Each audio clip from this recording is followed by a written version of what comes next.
I feel like the outside media, besides Seahawk fans or Seahawk media, thinks that the Seattle Seahawks are just going to somehow fall off a cliff, that they're not going to be as good as they were. You lost Tariq Woolen, you lost Kenneth Walker, you lost Clint Kubiak. There's all these people. The biggest question that I ask is, why can't the Seahawks repeat being the NFC West champion? Why can't we go to back-to-back Super Bowls? Oh, you lost all these players. Well, realistically, we only lost 2 starters. If you want to include Kenneth Walker and Tariq, like Kenneth Walker was splitting carries with Charbonnet. He had slightly, I think, 40 more carries on the year, but he split them with Charbonnet, who Charbonnet led the team in goal line touchdowns, goal line tutties anyway, and Tariq Woolen, who really split snaps as a cornerback 2/3 with Josh Jobe, who both had like 820 snaps on the year defensively. I think Tariq Woolen was really just there for nickel formation.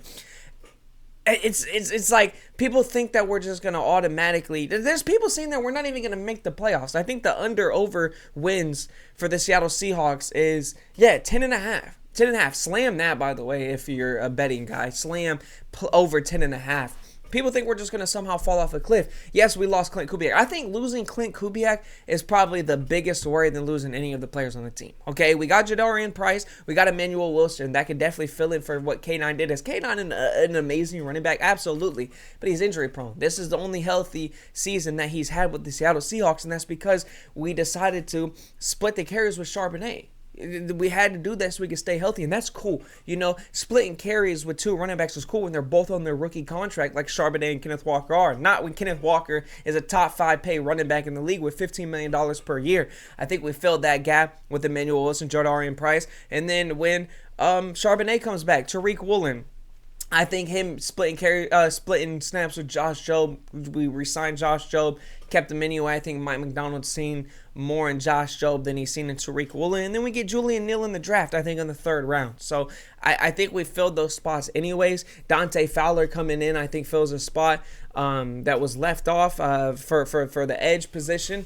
And I think people are just overreacting to the Seattle Seahawks offseason. And we're not the only team. Like, every time a team wins the Super Bowl, there's these overreactions, or these every Super Bowl team lose players. I think we brought back 48 out of 53 of the starting roster. Or the entire roster, not starting roster. 48 out of 53 of the entire roster. Majority of the starters come back, except like Kenneth Walker, Mafe, who was rotational, and Tariq Woolen, who was rotational. Besides that, everybody's back. Everybody's playing again. And going into this year, obviously, our defense will probably be figured out a little bit, but Mike McDonald is a defensive mastermind. And that's how I feel. Like, as long as we have a defensive mastermind and we have the great defense that we have, as long as we have Mike McDonald, we'll be okay. Are we going to win 14 games again? It's going to be hard. Our schedule is definitely harder this year. We got to play Rams twice, 49ers twice. We have to play the Chiefs. We have to play the Broncos. We have to play the Eagles. We have to play the Chargers. We have to play the Cowboys. Like, we have a toughish schedule. Winning 14 games, would love to see it happen. But for people to see, or people to say that we won't make the playoffs, it's crazy. It's crazy. Okay? I still think, I think the Rams are probably the betting favorite to come out of the NFC, to come out of the NFC West, but I don't think that the Seattle Seahawks are that far behind. I was arguing with some dude on Twitter, and he was saying that the Seattle Seahawks, to get in that position, had to play near perfect ball all season. Our quarterback led the league in interceptions. You know what I mean? Led the league in interceptions. That's not perfect ball. Sam Darnold cuts down on those, gets more touchdowns, and we're looking completely different. You know what I mean? Offensively, at least. Our defense was a huge part in a lot of those games, a lot of those wins, a lot of those comebacks. Well, I wouldn't say comebacks. There was like a couple comebacks, but I mean, a lot of the blowouts were definitely because of offense and defense, stuffing other teams to not being able to score. I mean, look at the Super Bowl. Look at the Super Bowl. It was all defense. We didn't score a touchdown till the 3rd quarter with A.J. Barner.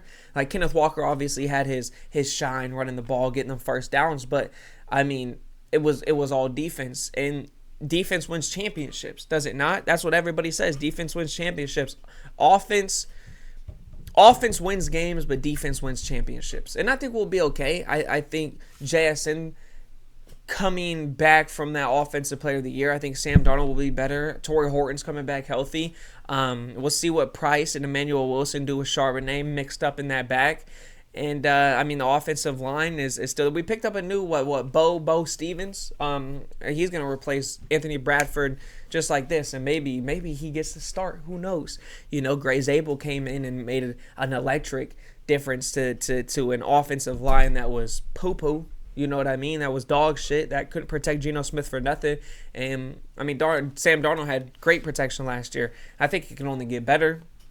So for the people that are overreacting and over-exaggerating, saying the Seahawks, and this isn't new, bro. I've been a Seahawks fan for years and years and years. This is every single year. The Seahawks are always doubted. They're always hated. They're always mistreated. They're always brushed. They're brushed under the table. You know what I mean? They're brushed under the couch, brushed under the bus.